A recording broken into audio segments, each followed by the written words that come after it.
예, 반갑습니다. 소개받은 대로 일그러진 부흥의 얼굴을 넘어서 참된 부흥의 얼굴을 찾아서라고 한 제목으로 구체적으로 조난 에드워즈의 현 뉴잉글랜드 부흥에 대한 몇 가지 고찰이라고 하는 제목의 어떤 그 저서를 통한 참된 부흥의 얼굴은 무엇인가 한번 생각해 보고자 합니다. 서론적으로 현대 일그러진 부흥의 얼굴은 무엇인가 잠시 보시면 현대 부흥에 대한 태도나 그 얼굴과 오류, 그다음 한국교회에서의 에드워즈 부흥론에 대한 어떤 긴급성 잠시 생각해 보면 오늘 우리 기조 강연으로 오신 조지 마스턴 교수님이 이번 새로운 책에서 언급하셨던 것처럼 이렇게 얘기합니다. 조나단 에드워즈는 진정한 그리스도인의 체험과 그 모조품 간의 차이를 어떻게 구별하는지에 대한 문제에 대해서 거의 평생 동안 씨름하면서 지냈다. 에드워즈의 신앙과 목회의 핵심 포인트는 바로 이거라고 하는 것이죠. 진정한 그리스도인 체험이 무엇이며 그것의 모조품은 무엇이냐, 그것을 분별하는 방법은 무엇이냐에 대한 그거에 대해서 평생 씨름했다라고 하는 것입니다. 사실 이것이 저희 한국 조나단 에드워즈 컨퍼런스가 10년 동안 우리 한국교회를 위해서 경주했던 이유이고 오늘 우리가 여기 모인 이유이기도 합니다.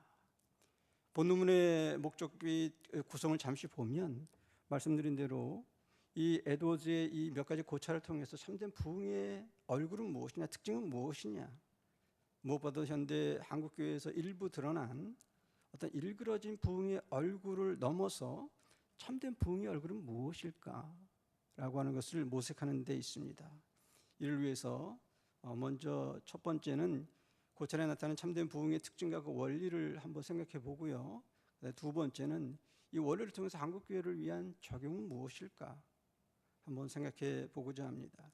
현대 한국교회는 부흥에 대해서 이중적인 모습을 보이고 있습니다. 한편으로는 작년 2023년 미국의 켄터키주의 에스베리나 엘라바마주의 샌포드 대학 등에서 부흥을 인해서 부흥에 대한 관심에 우리가 다시 주목받고 있습니다. 다른 한편으로는 한국과 세계교회의 자랑이라고 할 수 있는 1907년에 평양 대부분 운동이 약 110년을 넘었는데 과연 그 부흥의 유산과 열매가 과연 한국교회 지금 또 한국 사회 전체에 얼마나 지속적이고 그 영향을 미치는가에 대해서는 심각한 의문을 우리가 제기할 수밖에 없습니다.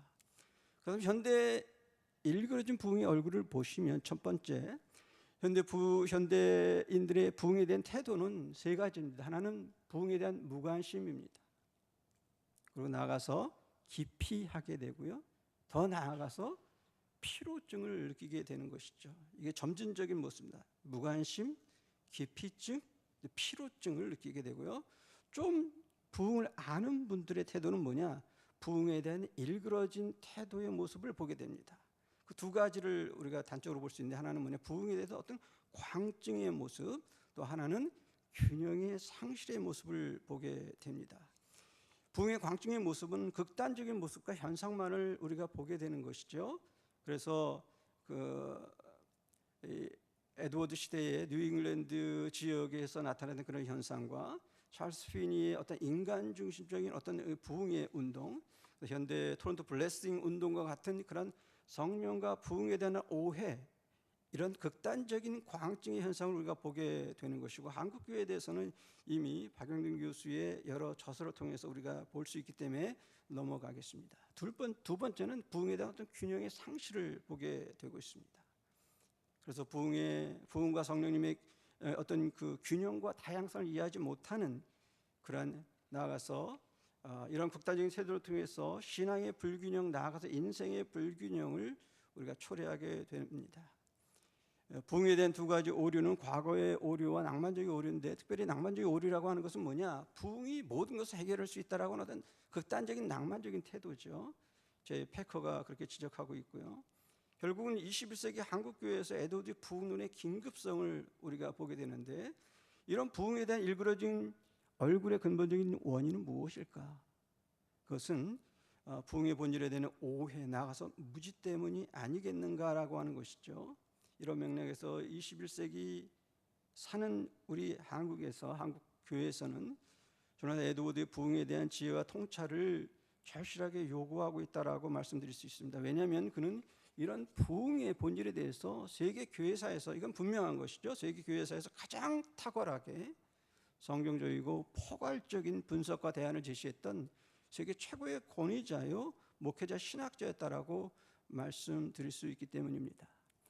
에드워드는 기본적으로 청교도였어요. 청교도 중에서도 가장 청교도의 대표자라고 특별히 이제 페리 밀러와 또 패커가 그 태제를 얘기하고 있습니다. 그럼에도 불구하고 가장 중요한 에드워드의 공헌은 무엇이냐? 그 다음 패러그래프 보시면 바로 부흥 목사요 신학자요 부흥의 해부학자라고 하는 것이죠. 그래서 마스던과 조나단 에드워드 신학의 저자들인 맥클리몬드나 맥너머트, 그다음 패커, 이분들의 공히 그런 지적을 하고 있는 것입니다. 에드워드가 현대 교회에서 남긴 유산 중 가장 중요한 공헌은 무엇이냐? 그것은 바로 성경적이고 건강한 부흥 신학을 제시한 점이라고 높게 평가하고 있습니다. 인용문을 넘어가시면 마틴 로이드 존스조차도 영국의 존스도 그의 에드워드의 부흥에 대해서 그 공헌에 대해서 높이 평가하고 있습니다. 거기서 쭉 넘어가시면 그렇게 될 수 있어요. 자, 그다음에 개혁교회가 부흥에 관심을 가져야 이유 넘어가겠습니다. 자, 그렇다면 3번에서 에드워드의 부흥론 전체의 흐름과 고찰의 위치와 중요성을 우리 잠시 생각해 보면, 앞에 말씀드린 대로 에드워드는 부흥의 목회자 신학자요 해부학자라고 말씀드렸습니다. 결정적인 이유는 일종의 그의 일종의 부흥의 해부학 교과서라고 할 수 있는 부흥에 관련 일련의 저작들을 볼 수 있습니다. 특별히 여러 설교에서도 부흥에 대해서 중요한 주옥 같은 글들이 있지만, 무엇보다도 그는 놀라운 회심 이야기를 시작을 해서 성령의 역사의 표지, 뉴 잉글랜드 부흥 고찰, 그 다음에 신앙 정서론, 기도 합주회를 통해서 일련의 이 저서를 통해서 당시 부흥론에 대한 성경적, 신학적, 목회적, 나아가서 사회 현상적인 다양한 측면을 분석하고 그 문제점과 함께 그 대안을, 성경적인 대안을 제시하고 있다라고 하는 것입니다. 그 두 번째 패러그래프 내려가시면 에드워드 부흥론의 흐름을 평가하면 간단히 보시면 그가 그 시간에 따라서 발전하게 되고요, 당연히 그다음 성경과 신학 측면에 더욱 성숙하게 되고 그 다음에 정교해지면서 태도 면에서 다소 보수화되는 것을 보게 됩니다. 자세한 내용은 여러분이 원고를 보시면 되고요. 그 자세한 그 부흥론 그 개별적인 그 텍스트에 대해서는 그냥 넘어가겠습니다. 그래서 그 한 페이지 넘어가셔서 보시면 본서 이 고찰의 중요성과 위치를 잠시 생각해 보면, 에드워드는 이 책을 통해서 결국은 부흥에 대한 옹호를 하고 있는 입장이고요. 부흥이 부정적인 요소가 있었다고 할지라도 궁극적으로 하나님의 역사임을 증거하는 것이죠. 물론 앞에 우리 조 교수님께서 발제하신 내용과 좀 그 책하고 약간 이제 이렇게 오버랩되는 내용이 있습니다. 그러면서 이제 부흥 저서의 두 특징이 있는데, 하나는 뭐냐, 이 오픈되어 있는, 그러니까 부흥의 은혜에 대해서 굉장히 오픈되어 있는 하나의 그 태도가 있고, 하나는 뭐냐면 굉장히 조심스러워하는 그러한 그 모습을 보게 됩니다. 그런 면에서 이 본서 고찰은 약간 중앙에 있는, 그리고 신앙 감정론은 약간 주위 쪽 오른쪽에 있다라고 얘기할 수 있습니다. 그렇다면 오늘 강연에서 가장 하이라이트라고 할 수 있는 에드워드의 이 고찰을 통해서 본 참된 부흥의 특징과 그 원리는 무엇이냐, 그 배경 넘어가고요. 자, 구체적으로 한번 보겠습니다. 자, 첫 번째는 부흥은 무엇이냐? 부흥은 하나님의 역사라고 하는 것이죠. 자, 거기서 이제 괄호를 열었는데, 일부 부정적인 현상이 있을지라도 여전히 부흥은 하나님의 역사라고 하는 것이 에드워드의 그 일종의 주제 진술입니다. 그래서 부흥은 하나님의 역사임을 그는 강조하면서 특별히 한 패러그래프 넘어가시면, 인용문 넘어가시면, 현재 뉴 잉글랜드에서 진행되고 있는 부흥은 하나님의 영광스러운 역사다. 동시에 부흥은 일부의 부정적인 현상이 있을지라도 분명히 하나님의 일이라고 제시하고 있습니다. 제 원고가 좀 길지만 기본적으로 다 인용이 좀 많아서 그런 거니까 여러분이 따라오시면 좋을 것 같습니다. 자, 두 번째, 참된 신앙, 참된 부흥의 특징은 무엇이냐? 그것은 거룩한 정서, religious affections를 본질로 한다라고 하는 것이죠. 이것은 이제 4년 후에 출간될 신앙 정서론 또는 신앙 감정론의 일종의 주제인데, 그런 단순한 이성주의를 넘어서 정서주의를 제시하고 있는 것이죠. 당시 부흥 반대론자들이 평가의 기준이 성경이 아닌 일종의 철학, 무엇보다도 신앙 정서를 부정했습니다. 그럴 때 에드워즈는 신앙 정서가 매우 중요하다고 그렇게 얘기하고 있습니다. 거기서 이제 인용문을 보시면 자세한 내용을 여러분이 볼 수 있겠고요. 자, 세 번째 특징은 뭐냐? 부흥의 세 번째 특징은 부흥의 모범적인 성도의 모습은 어떤 사람이냐? 초월성과 일상성을 겸비한다는 것이죠. 무슨 얘기냐? 하나님의 비상한 은혜를 경험했음에도 불구하고 극히 이성적이고 극히 겸손하다라고 하는 것을 말씀하고 있습니다. 에드워드의 그 교육론의 핵심 중에 하나는 모범론입니다.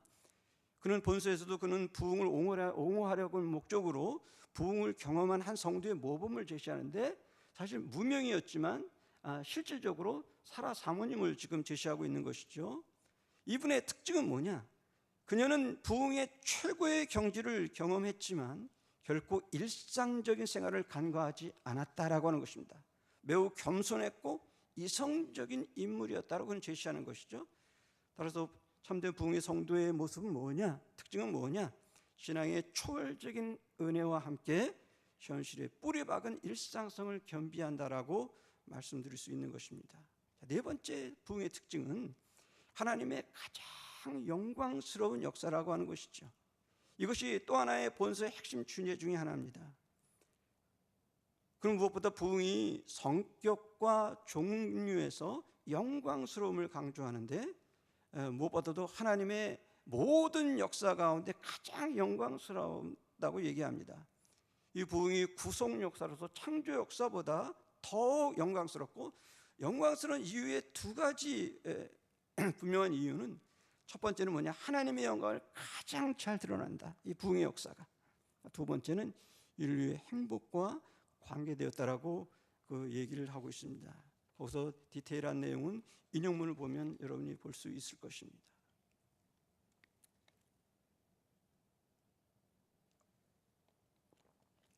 자, 다섯 번째, 부흥의 특징은 뭐냐? 부흥에 대한 올바른 태도로 적극적인 찬성과 추구를 해야 된다는 것이죠. 반대나 중립이 아니라. 그래서 그는 부흥에 대해서 반대하지 말고 진흥을 위해서 매진할 것을 그는 격려하고 있습니다. 특별히 부흥 반대론자들에 대해 성경적인 경고를 해요. 아주 디테일하게 경고해요.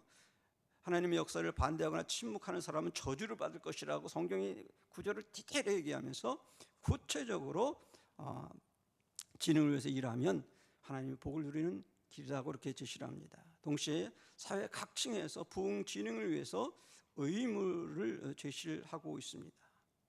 여섯 번째 특징은 뭐냐? 이것이 이제 에드워드의 중요한 통찰인데, 자, 부흥은 일종의 역설적이다라는 거죠. 무슨 얘기냐?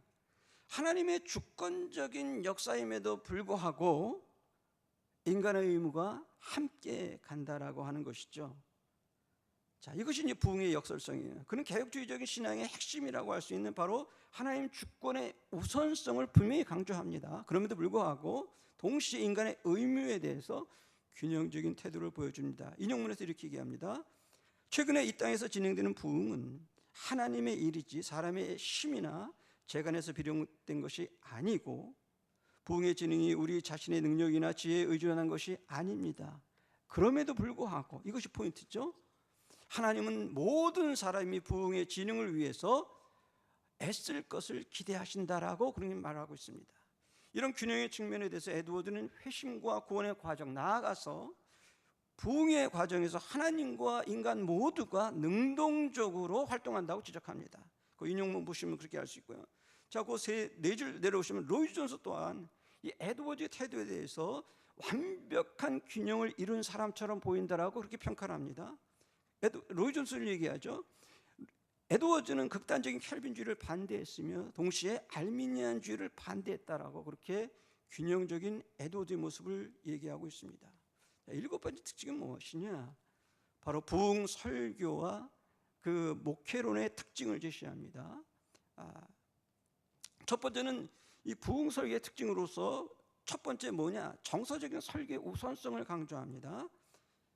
지성적인 우선성의 설교가 아니라 성경의 진리에 충실하지만 동시에 정서적인 설교의 우선성을 제시하고 있습니다. 인용문에서 이렇게 얘기합니다. 만일 나의 청중이 오직 진리로만 그리고 그들이 감동받는 것에 어울리는 감동을 받는다면 청중의 정서를 가능한 한 높게 고양시키는 것이 내 의미라고 설교자의 책무를 그렇게 얘기하고 있습니다. 그래서 단순히 교리적인 설교만으로 충분하지 않고 마음의 감동이 필요하다라고 하는 것이죠.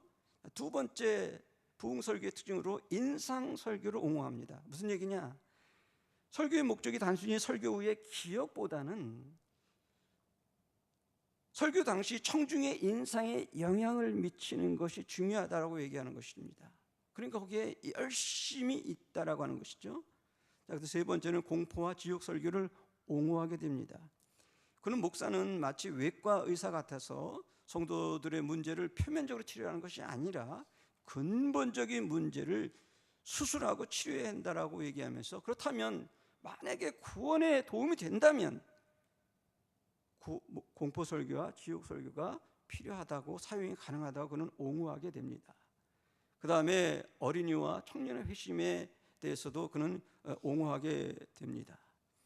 자, 8번째 특징은 부흥 진행을 위해서 피해야 할 것을 그는 구체적으로 제시합니다. 이 원고를 자세히 읽어보면 굉장히 설교적인 구성입니다. 원리를 제시하고 그 다음에 피할 것, 그 다음에 구체적으로 적용할 것 그렇게 얘기합니다. 그래서 피해야 할 것이 뭐냐? 영적인 교만과 잘못된 원리 두 가지를 얘기합니다. 그래서 첫 번째 피할 것은 뭐냐? 영적인 교만입니다. 이것은 굉장히 에드워즈가 강조하는 내용입니다. 그는 부흥 참여자들, 특히 부흥을 옹호하는 사람들의 문제점은 뭐냐? 영적으로 교만하다는 것이요. 그렇죠? 그래서 이 부흥에 만연된 최악의 원인이라고 그 인용문을 보시면 아주 신랄하게 비판한 것을 보게 되죠. 그렇죠? 거기 보세요. 오 통제라 뭐 이런 얘기까지 하죠. 그래서 영적인 교만이야말로 여러 면에서 가장 가증스럽다라고 아주 신랄하게 지금 지적하고 있습니다. 그리고 목회자들의 영적인 교만을 굉장히 강하게 지적하고요. 잘못된 원리 두 가지를 얘기하는데 그 중에 하나는 뭐냐? 직접 계시 오류의 문제를 얘기합니다. 당시에 이것이 굉장히 문제가 됐던 거예요. 특별히 바로 특별히 이제 뉴라이트 쪽에 있는 사람들 쪽인데 성경보다도 절대 기준으로 뭘 삼느냐? 영감, 직통 계시의 은혜를 받은 거예요. 이 사람들에게 관점에서. 그러니까 이것은 성경보다 이 직통 계시를 더 강조하게 되고 성경을 무시하는 태도를 결국은 보게 됩니다. 그 인용문을 보시면 자세한 내용을 보게 됩니다. 두 번째 잘못된 원리는 뭐냐? 당시에 이제 그 성령의 조명에 대해서 오해를 했던 거예요. 무슨 얘기냐? 성령의 오해에 대해서 이 사람들은 뭐냐? 새로운 계시라고 착각한 거예요. 근데 에드워즈는 분명하게 얘기하죠. 그 두 번째 줄에서 참된 성령의 조명이란 뭐냐? 새로운 계시가 아니라 성경 이해와 기존 계시의 적용을 돕는 것이라고 하는 이 굉장히 이 켈빈의 기독교 경에서 이 내용이 나오는데 사실 그 내용을 데려다가 사실 얘기하는 것이죠. 그리고 9번째 부흥은 혼재성을 보인다라고 하는 굉장히 중요한 통찰을 제시합니다. 무슨 얘기냐? 부흥은 은혜의 역사와 동시에 비은혜의 역사가 그다음 어떤 그런 요소들이 혼재한다는 것이죠. 이건 굉장히 이게 목회적이고 그 다음에 현장 목회에 충실한 에드워즈 모습을 우리가 볼 수 있는 것이죠. 자, 거기서 보시면 참된 은혜에는 종종 불순물, 정서, 상상력, 교만 등이 혼합될 수 있음을 그는 지적합니다. 자, 보세요. 인용문에서 참된 그리스도인의 체험 속에 종종 불순물이 섞여 있다는 것입니다. 자, 신적인 것들과 함께 자연적인 것이고 부패한 것이 혼합되어 있다라고 그는 지적하는 것이죠. 이건 굉장히 중요한 통찰입니다. 그래서 우리가 은혜를 경험했다고 해도 우리가 깨어 있어야 되고 굉장히 그것에 대해서 잘 분별해야 될 것을 얘기하고 있습니다. 자, 그 다음 패러그래프를 보시면 이처럼 에드워드는 본서에서 사단에 대해서 많은 언급을 하게 됩니다. 그는 결코 인간의 행위에 대한 책임을 전적으로 마귀에게 돌리지는 않았지만 그럼에도 불구하고 마귀가 인간의 행동에 영향을 미칠 수 있음에 대해서 그는 인정했던 것이죠. 이런 점에서 제 패커 또한 에드워드는 부흥을 통해서 교회의 모든 문제가 해결된 것은 아니다라고 부흥에 대한 극단적인 낙관주의를 이제 조심하게 한 거죠.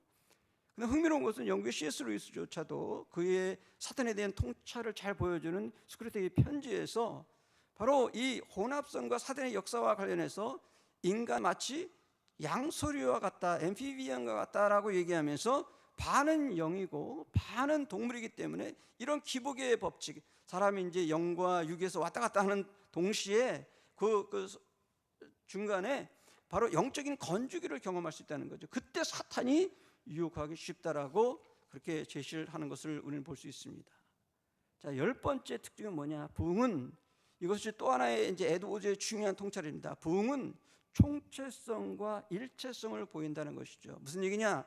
부흥은 사회 전 구성원의 사회적인 총체성과 함께 그 다음에 개인 내 어떤 개인 신앙과 공공 신앙이 일체성, 여기 저기 컨버전스라고 제가 발음했는데 저기 영어로 표현했는데 하나의 그 수렴된다는 것이죠. 그렇죠? 개인 신앙은 궁극적으로 인사이드 아웃돼서 공공 신앙으로 나간다라고 하는 통찰을 여기서 보여주고 있는 거예요. 그래서 첫 번째로 부흥의 사회적 총체, 두 번째 패러그래프 보시면 부흥의 사회적 총체성을 통해서 그 사회 각 구성원이 부흥을 인정하고 진흥을 위해서 노력할 것을 구체적으로 제시하는 것이죠. 그래서 연로한 분들이나 그다음 목회자들은 목회자들대로 그다음 최선을 다할 것을 얘기하고 대학, 지금의 이제 신학교죠. 대학이나 신학교는 경건의 산실이 되어야 될 것을 얘기를 하게 되고요.